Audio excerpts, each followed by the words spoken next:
Family vlogging channels give us a glimpse into the seemingly perfect lives of families who share their everyday moments with the world.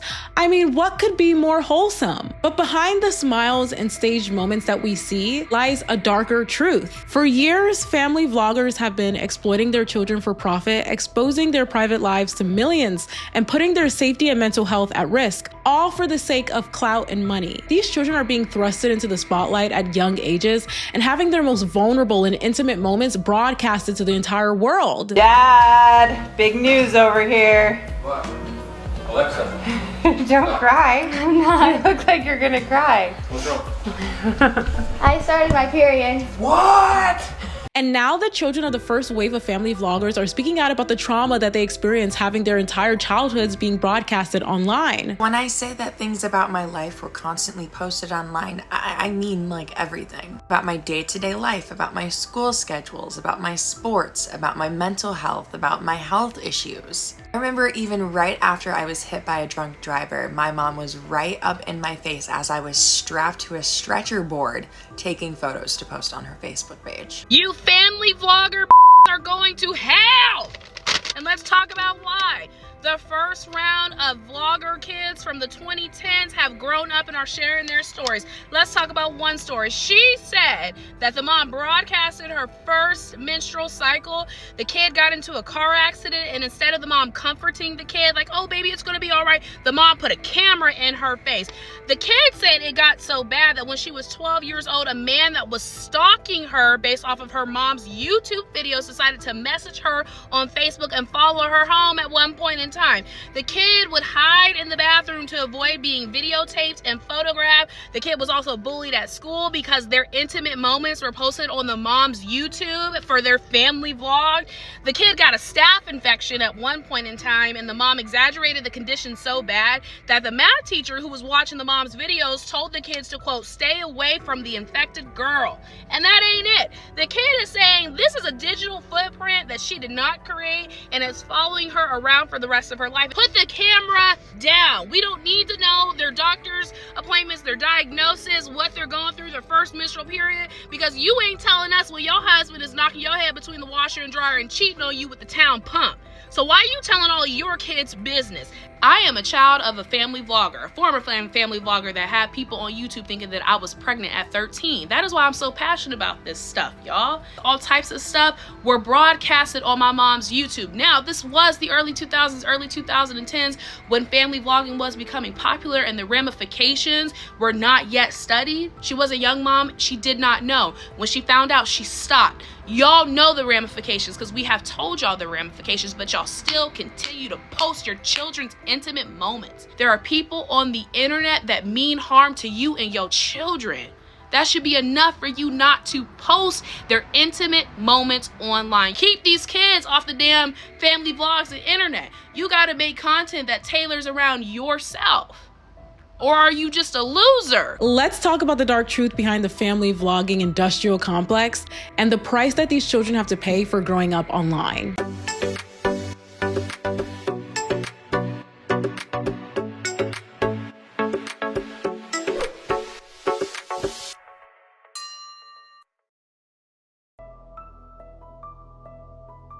The phenomenon of mommy bloggers and family vlogging channels has significantly shaped the social media landscape over the past 15 years or so. The concept of mommy blogging began in the early 2000s as the internet became more accessible and blogging platforms emerged. Initially, these blogs served as personal diaries of sorts, where moms could share their experiences and offer advice to one another and daily struggles with a like-minded community. Some of the early pioneers of the mommy blogger genre included Heather Armstrong, who began blogging in 2001, Natalie Lovin, who started blogging in 2005, and Ree Drummond, who's known as the Pioneer Woman, who started her blog in 2006. These blogs gained popularity because they really provided an authentic and candid look into the joys and also the pitfalls of motherhood.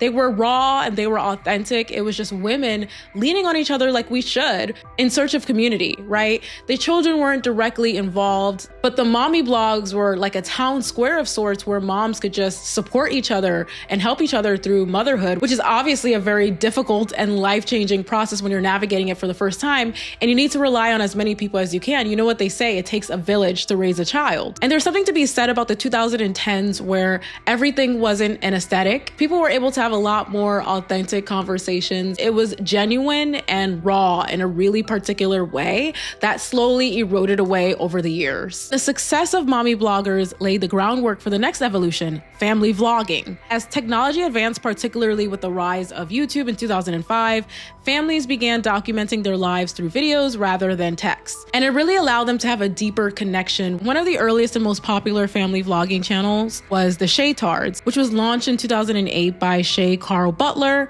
The channel documented the daily lives of Shay and his wife, Colette, and it offered an unfiltered look at their family dynamics. Other notable family vloggers included the Saccone Jolies and the LeBrant family, who similarly also attracted millions of viewers by sharing their experiences. So family vlogging channels became really successful for several reasons. They were relatable. It was like watching a reality show of someone else's life, but without the big production company, just someone walking around with a camera and filming their everyday lives. And they were really wholesome to begin with. At least they appeared to be so. They really appealed to this wholesome, really idealized kind of family life that people dream of having. Throughout the 2010s, family vlogging experienced significant growth. But as the popularity grew, so did the scrutiny. And there were countless controversies that followed. One of the most high-profile controversies was the Stouffer family. The Stouffer family, led by parents Micah and James Stouffer, gained significant popularity on YouTube through their channel, which showed their daily lives and provided parenting tips, family activities, all of the above. And they amassed a large following. And in 2017,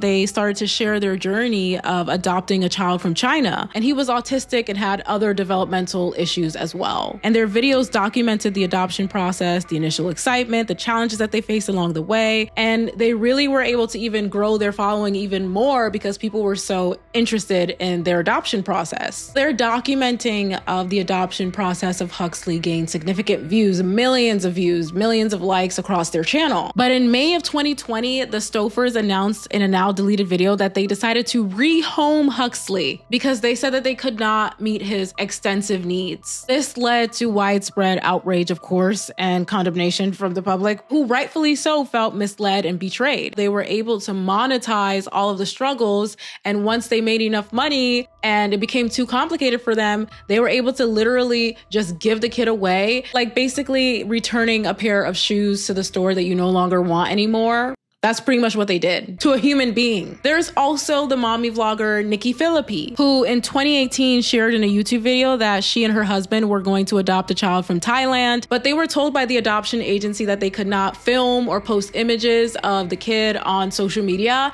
and they backed out of the adoption for that reason. And again, we see they want to monetize the situation, monetize the adoption process, and they keep adopting these kids from Asia, which if you really want to talk about it, that's another conversation, because that's really freaking weird. The fetishization of these Asian children. The fact that they were documenting the entire process up until when they were told that they could not monetize this child, they could not make it a part of their influencer career, then the child no longer served their needs and they no longer wanted to adopt the child. That's disgusting. You're literally treating your kid as a prop. And when they found out that they could not show off that prop online, they said, nope, no thank you, we don't want it anymore. That is so absolutely disgusting, selfish, shallow, and awful in every way. Or how about the Frank family, which, trigger warning, we're gonna be talking about child endangerment in an extreme level, so trigger warning. Ruby Frank, the mother behind the family YouTube channel 8 Passengers, who was charged with 6 counts of felony child abuse, I can't say it for the algorithm purposes,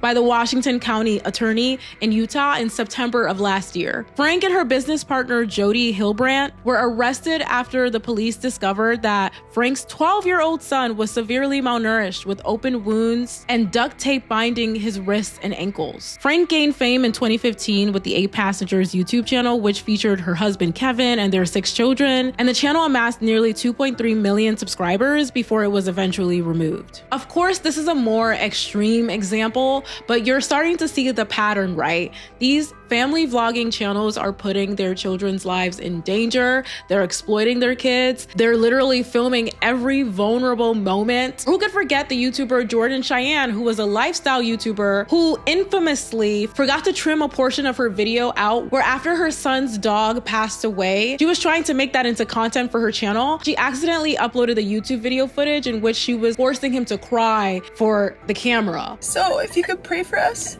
we appreciate it. I love you guys. Bye. Come here. Come closer for the video. Come closer. Come closer. Come closer. Put your head right here. Come closer. Closer. Down. Put your head down here. Act like you're crying. Really quick. I am crying. Go like this. No, Mom, I'm actually seriously crying. No, I know, but go like this for the video. Go like this. Put one hand up. Go like this. No, go like this. Put your hand like this. But let them see your mouth. Let them see your mouth. No, Mom, I'm actually crying. Look at me. Look at me. Look at me. Look at me. Look at me. I'm actually crying. I know. Look at me. Look at me. Look at the camera. Look at the camera.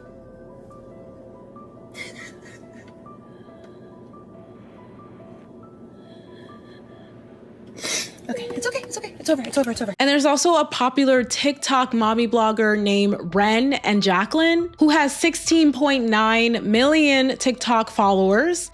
And she posts, let's just say, suggestive photos of her daughter, which I'm not even gonna show you guys on here. You can look it up yourself. And there are PDF files, allegedly. PDF files is code, translate that for yourself. In the comment section saying disgusting things about her child, and she continues to post said photos. So these mommy influencers and these family vlogging channels continue to exploit their kids and put their lives in danger for likes, for clout, for money, for fame, and it's absolutely disgusting. And there's also the infamous Ace family, who's known for being toxic. They filmed their daughter during medical emergencies and done a whole lot of other toxic that I, again, can't even condense into one video. Or how about the Tannerites, who you saw at the top of this video, who decided that they needed to broadcast to the world that their daughter started her menstrual cycle? What is wrong with these people? We do not need to see it. We do not want to see it. There's nothing entertaining about it. So it's hard not to juxtapose this against the recently released documentary, Quiet on Set, which documented, and mistreatment is a very much an understatement, but for the algorithm purposes,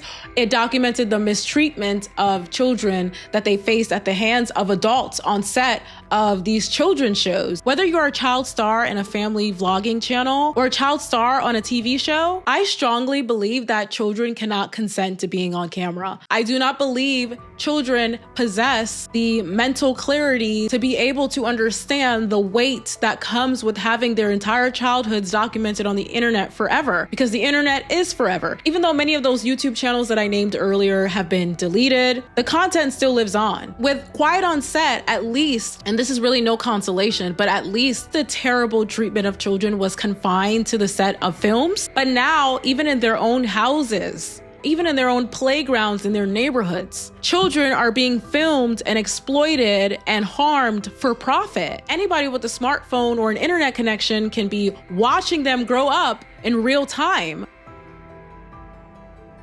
It goes without saying that children should be able to grow up offline. They should be able to discover their identities outside of the confines of the internet. I talk about frequently on this channel, and I just talked about it in my latest video about the identity crisis that adults are facing when it comes to constantly being inundated with social media trends, right? Imagine your brain is not even close to being fully developed, and you literally are born with a smartphone in your face, with a camera in your face, and you have no freedom to say, no, I don't want to do this anymore, where you literally are forced to be a supporting actor in your mother or your father's content. Imagine the identity crisis that you would suffer as a result of that. Their parents had the luxury of growing up without someone documenting their entire childhoods for the world to see. They should be extending the same courtesy to their children. And there is such an economy in being a mommy blogger and being a mommy influencer. There's so much money to be made from being a mommy influencer. There are so many brands who are clamoring to give you money to promote motherhood and this really sanitized, idealized version of motherhood at that. So many YouTubers, even some of them that started off as being lifestyle content creators, as soon as they give birth, they switch their whole brand up and become mommy bloggers because it's lucrative to be a mommy blogger. Even if it looks on the surface to us like everything is so pure and wholesome and we love to see children. Children are so beautiful and innocent and lovely. But at the same time, we cannot allow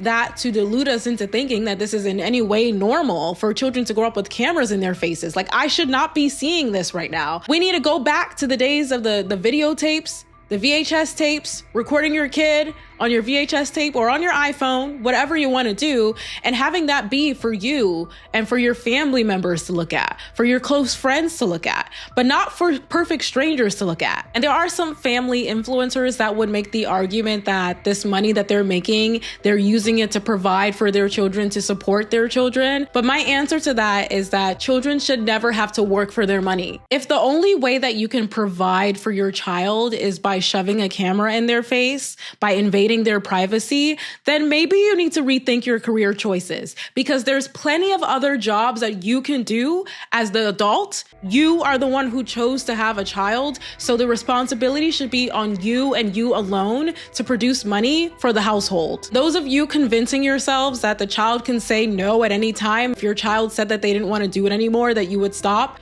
Children are influenced by their parents. Children are fearful of their parents. Children may not want to tell their parents that they don't want to do it anymore because they're in an imbalanced relationship. Children are the most vulnerable, powerless individuals that there are in the world. So a child can't simply say, "Mommy, I don't want to do this anymore," or "Daddy, I don't want to do this anymore." Even if that's how they're feeling, they may not be able to express that because of the power imbalance between the parent and the child. Kids should not have to work for their money. That's on the parents and the parents alone. The lucrative industry of family vlogging, I think, is seriously motivating people to have kids, not for the sake of raising a family, but in pursuit of fame. I think that there are people out there who are going into it wanting to have kids so that they can use their kids as props to help to prop up their career. They're not trying to build a family, they're trying to build a following, they're trying to build fame, and the kids are paying the price for it. And to bring it full circle, as we talked about at the top of this video, the all grown up children of family vloggers are now speaking out and working to pass legislation that ensures that children are compensated for filming content, and that adults whose content was posted on social media when they were minors are able to delete unwanted content when they come of age. And a couple of them spoke to CNN regarding their experiences, including Cam Barrett, who said that she still knows the precise date of her first menstrual period because her mother broadcasted the news on Facebook. She says, "I was in the 4th grade. I was 9 years old. The date was September 9th, 2009. And my mom posted something like, 'Oh my God, my baby girl's a woman today. She got her first period.' A lot of my friends and their parents had social media, so it was super embarrassing." She says in middle school, bullies would make fun of her because of intimate information that her mom was sharing about her on social media. Luckily, Illinois, Barrett's home state, has passed a law that requires parents to compensate child influencers. But the other 49 states are still lagging behind. And I think even the compensation part of it is good, but that's not enough. We just need to defund, cancel the entire family vlogging industrial complex. Yes, being compensated is great, but also that's not the issue. You can't be compensated for your mental health. Being bullied and harassed based on information that your mother shared about you on social media, having people follow you home, having stalkers based on information that your mother shared about you on social media, that can't be compensated. We need more than just compensation. We need more than just deletion from the internet, because like I said, you can delete it all day long. People take screenshots, screen recordings. The internet lives forever. We need parents to stop including their children in content, and people need to stop watching the content, because if no one was watching it, it wouldn't be successful either. And I hope that I have enlightened you with some information. If you're someone who enjoys watching content like that, I hope that I've educated you as to what happens behind the scenes. It may not be in all cases like that, but it's enough cases to cause alarm and make us think maybe we don't want to support family vlogging content. Just saying. But I would love to hear from you all in the comments down below. What are your thoughts on family vlogging channels? Are there more scandals that I didn't talk about in this video? I'm sure there are, because I could only talk about so much without making this a 5 million hour long video. Yes, I said 5 million because I'm dramatic. I'd love to hear from you guys though in the comments down below. What are your thoughts on the family vlogging / mommy influencer industrial complex and how they exploit their children? I would definitely love to hear from you all. And if you like this video, definitely give it a thumbs up. If you want more content like this where I can talk a little bit more candidly, you can definitely sign up for my Patreon, pick a tier that works for you, or you can just follow me on my social media platforms, which I have linked up here. There's no mommy vlogging content. You might see cats on occasion, but I can promise you my children will never be exploited in this way. And I'll talk to you all next time.